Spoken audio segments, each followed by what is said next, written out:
guys, it's Rob with Quad Logic again. Showing you one of our new products on the Sportsman 570s.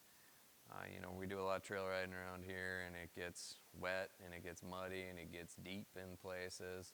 And a lot of times when you're riding, you're going through and you're going to hit a big water hole or mud hole, so you want to just get your feet up and get it out of the water when you're crossing.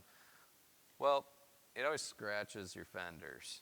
Especially if you have painted plastics on your ATV, the fender area gets all scratched up on your brand new ATV and it looks terrible. So we thought, why not put some nice foot pads on to protect your paint, protect your plastics, give you a little grip for your feet. And so that's what we've developed here. It's a set of EVA foam foot pads, basically peel and stick, slap them right on.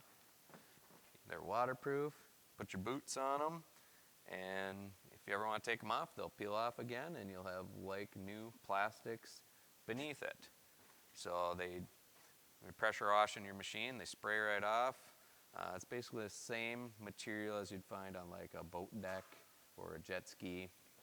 So fully waterproof, they're very tough, you can't really rip them very easily.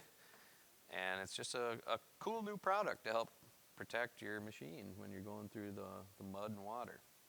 So, for any other questions or you want to see more, www.quad-logic.com.